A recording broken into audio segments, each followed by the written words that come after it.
Hello, you wonderful people, and welcome to another episode of Super-Fanta-Fi. This being a show where we're talking about TV shows of the supernatural, fantasy, and our science fiction genre. For today's episode, I'm going to talk about the latest episode of Supernatural. Another great episode. In this episode, we deal with Rowena returning into the story again. It seems like she's off killing people, and it's like, oh, that sucks, especially after Sam helped her get her power so that she wouldn't feel like a victim anymore when it comes to Lucifer. But it's like now she's off killing people. It's like, well, what's her purpose? Well, it turns out she's not just killing people. I mean, she's killing bad people, but she's killing them in the purposes. For one, she's like, oh, I'm giving justice because these are pharmaceutical people who knowingly know that they're selling drugs, these drugs that are bad, are hurting people, and then they're using the money they earn from that to defend themselves and get off scot-free from their crimes and stuff. So she's kind of going all vigilante, but her main purpose is to kill Reapers because she's trying to get Death's attention. Billy. Interesting enough, she ended up bringing it up later on too. She's like, because Rowena was kind of surprised to hear that Death was a lady. But interesting enough, they had actually met before back when Billy was a Reaper, I guess. I mean, Billy's probably been a Reaper for a long ass time, but it's like, I wonder at what point in time did her and Rowena cross paths at some point down when Rowena potentially died. I wonder, does that include any of the times I mean, it kind of must have been like some well, did they meet over the course of the series? Like any of the times Rowena died, did she did pop up? I don't remember. I'm blanking. I don't remember. Cause wasn't season 12 the first time Billy popped up? I think. Nevertheless, because that would be one of the times Rowena died. Anyway, I also wondered, did she ever meet the original the original version of Death? You know, the one that Dean killed. I wonder, is that the case? I don't know. Nevertheless, it's kind of actually sad, her reasonings for doing what she did. It's all because she's trying to make up for the past. Because for her, she's like, I don't know if I could ever redeem myself, but I want to give it a try. And her redemption is getting back. Not necessarily Crowley, but Fergus. I guess because on some level, I guess her real aim was his soul, because it exists somewhere. Like, even though he died, he was a demon at the time, but before he became I mean, when a demon dies, I don't think their soul is I mean, that's where the big nothing plays a part in that, you know? So it's like, would it be better to kind of go to that? Because that's where angels and demons go. So Crowley's somewhere in that where Cass was, which obviously it takes a lot to kind of get out. I mean, it took Jack doing what he does, being a Nephilim, to kind of pull Cass from it. And even then, escaping was just because he annoyed the hell out of that thing by still being awake. So it's like a constant buzzing in his ear, so that's why that happened. So Billy doesn't have access to his soul. But I think on some level she was thinking maybe you have access to Fergus' soul. She just wanted to do anything that she could because it's like she feels like she failed as a mom. And it's like Fergus went down the path he did because she wasn't there for him. She wasn't the mother he needed to be. So she wanted to give him a second chance no matter what the cost. Even though what she's doing was basically going against the laws of nature, because her speeding up people's deaths, which turns into a whole butterfly effect, because this person was supposed to stay alive long enough to do this and that, even if that person it's like, oh, this person did this and that led to this happened in the future, so it's completely screwing up the fabric of just existence, because the domino effects essentially. So, but Rowena didn't care. Because I thought all of this must have something to do with Lucifer, but then when Sam brings it up later on, you should know Lucifer's back. I was like, right, she didn't know that he was back. She had a feeling that he was going to come back. Just she always knew it was going to be a matter of time, but she didn't know that he was back. Right? I was like, right. Because I thought this was all kind of connected to that, but yeah, it turns out that was kind of her main reason. Like I said, it's actually sad. Part of me is kind of like, oh, maybe we could kind of squeeze getting Crowley back. I mean, I don't know. I'm still waiting for the twist to be like, yeah, Crowley's not actually dead. He made it seem like he's dead, or something else happened, but he's not actually dead. To be fair, what's interesting about Crowley's situation too is, let's not forget, Crowley died in the other reality. So does the big nothing exist in the other reality too? I mean, that thing kind of exists outside of time and space. So I'm sure no matter what earth or dimension you died in, you're going to end up in that, because there's one single big nothing essentially. So I think that's kind of how that thought process works. So I think he still would be there anyway. So I don't know. But what's also sad too is Rowena finds out. Well, I mean, also the fact is that she couldn't do anything to Billy. Billy just stood there and took it. And it's like, oh, that's so interesting. I mean, I guess the only thing that can kill Death is literally Death itself, because that's how Dean killed the previous Death, was with his own scythe. So I guess it's only Death's scythe can actually kill Death. And even then, Death's permanent. It will always, obviously, as we see with Billy's situation, Death will always find another way to kind of come about. So, I don't know. It's very interesting. What was interesting, too, is the fact is that Rowena, she was threatening to kill Sam, but Billy wasn't worried because she's like, I knew you wouldn't kill Sam. Maybe who you were before would have, but you, because spending time with them and just after everything that has happened to her, everything that she's lost, she's changed. She's not the same selfish Rowena that she was before it. And that's something Billy talks about. It's like, the fact of the matter is, that's just how things are. Like, there are just some things in life we can't change and we can't fix. You just kind of have to learn to accept them as they are. Which, one of the things Rowena learns in this episode is that in her book, Potential Ways She Could Die, it always ends with Sam, which is like, shit, that sucks. Especially with everything kind of being set up to be like, yeah, you can't change fate. I mean, you can, but there's catastrophic events, which is like, begs the question, what the hell would happen? I mean, we already saw what happened when Death died. I mean, that led to, well, that was a combination of killing Death and also like the whole Marker Cain, that's where Amara came from. But it's like, what would happen if like everything went out of whack? Like, because Billy, now that she's in the position that she's in, knows more than she's letting anyone know.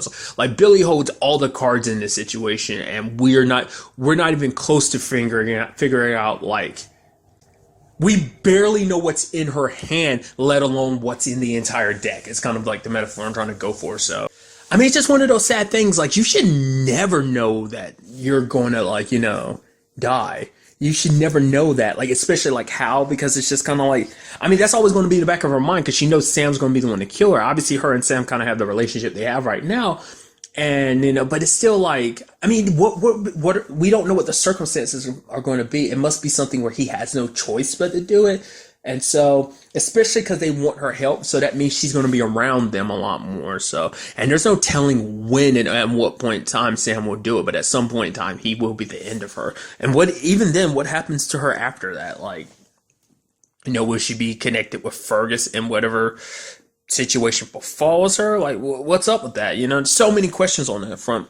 And one thing is lovely about that is like that whole theme of this episode, that side of things, like you can't change things, is kind of faced on the other side of things with Cass, who goes to heaven and finds out two big things. One, I'm blanking on her name.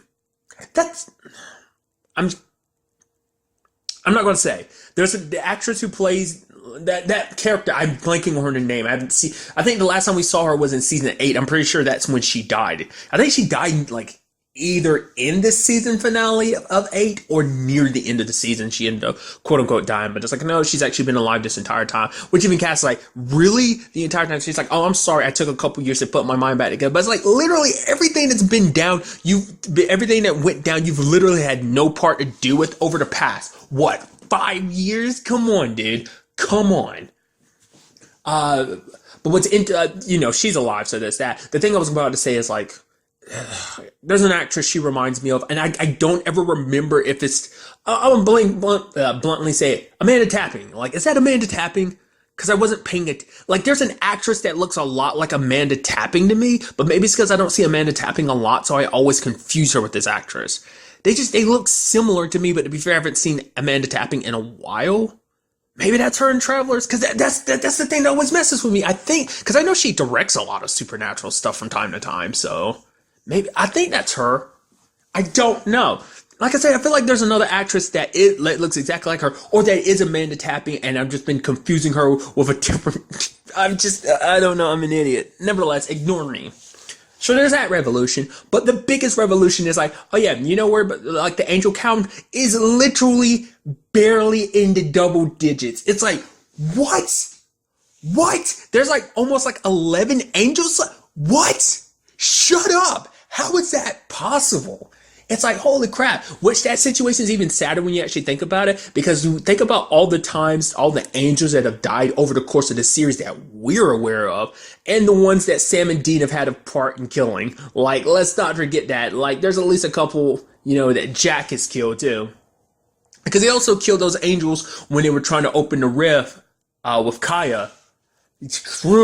That helped dwindle the numbers a lot too. So it's like, the Winchesters have played their part in making sure that number is where it is. But it's like, holy crap, because when Cass goes to heaven, it's like there's all these brownouts, which I'm using the term brownout because it reminds me of Fillory in season 2 of The Magicians, literally going through the exact same situation. It's because they have so few angels, and angels are actually what powers heaven, which I think is kind of a little messed up.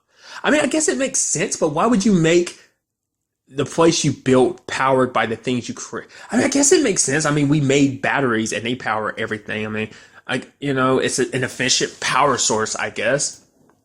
But it's like, yeah, they need Gabriel just as much as Cass does, because Cass needs him to kind of open, so they can complete the spell, open up the portal, get to the other world, save Jack and Mary. But then at the same time, it's like heaven needs him too, because for one, they're already dealing with the whole Lucifer situation, which is like, I didn't know that things were that desperate for the angels. That is crazy to think there's literally barely a dozen left. And it makes you wonder, where the hell is Joe and Lucifer? I guess he's just kind of off doing his own thing. Maybe he's trying to find his own way to track down Jack. Maybe, I don't know. I mean, I'm curious. I mean, well, to be fair, it's something I brought up last episode too. Asmodeus is dead, so there's free vacancy down in hell. So maybe, he heard whispers about that. He's like, yo, let me check things out. Maybe he actually felt it when Gabriel killed Asmodeus. Might even be the fact is he felt Gabriel. I mean, I'm sure Archangel has a good enough whiff to it, especially because it's like, well, that's your brother, so obviously you're gonna whoa, what the hell was that? Oh, is that?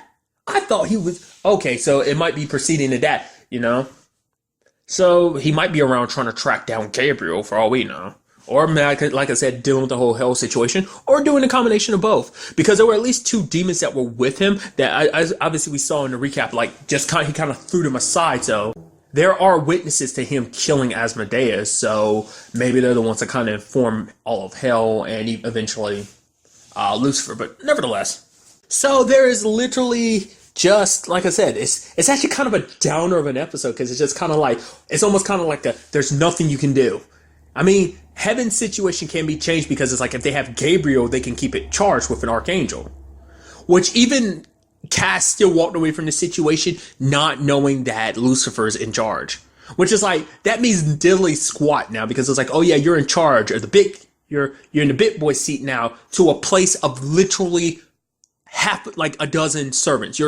That's all you have. You don't even have a whole army of angels. You literally have barely a dozen angels. It's like, that's crazy. The moment that came out of her mouth, I was like, shut up, dude. I can't let that go. I think that's probably the biggest, what the fuck? Are you serious? Thing in Supernatural to me. It seems preposterous. I mean, to be fair, I guess it's just, I never thought about the fact is that there would be a limited amount of angels.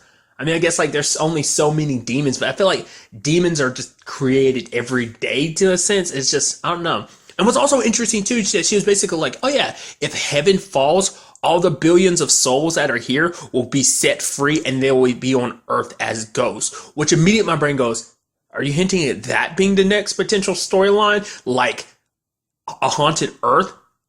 I mean, that might ultimately be what ends up befalling this earth. Like the other earth has its whole situation. This earth situation is, oh yeah, ghosts are haunting it and possessing people, and things get shitty. Like we might be dealing with a ghost world type of situation. I don't know. It's crazy to think about.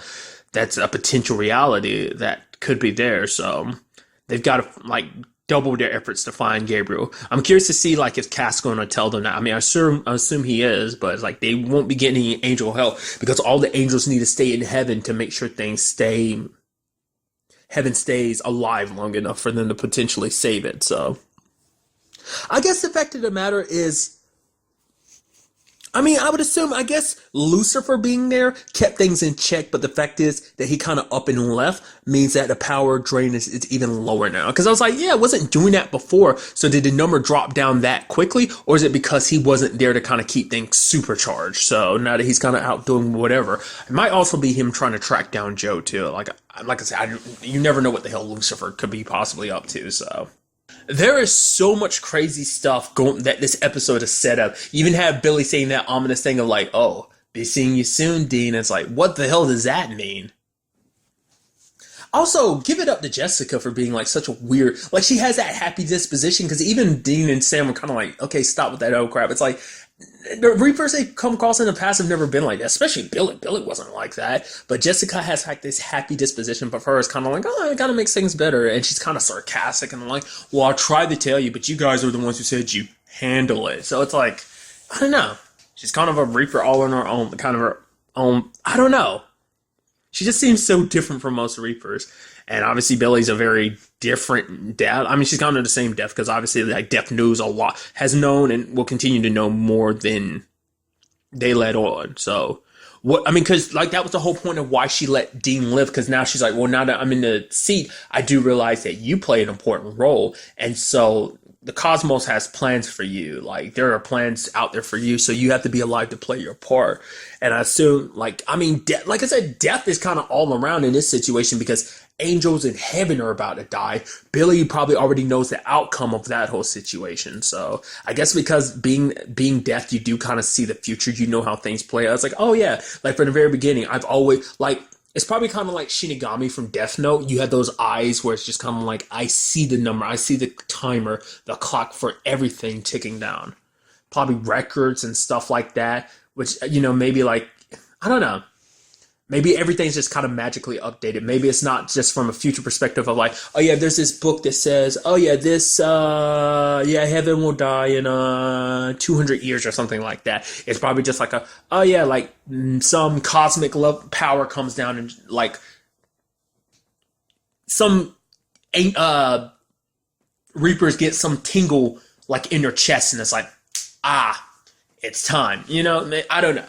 Like I said, this episode has left us all with a lot to think about, and it's going to be crazy as things continue forward from here. But really, that's all I want to talk about in this episode. Till the next time we meet, be happy, be safe, live life to the fullest, and enjoy it. Good day and goodbye.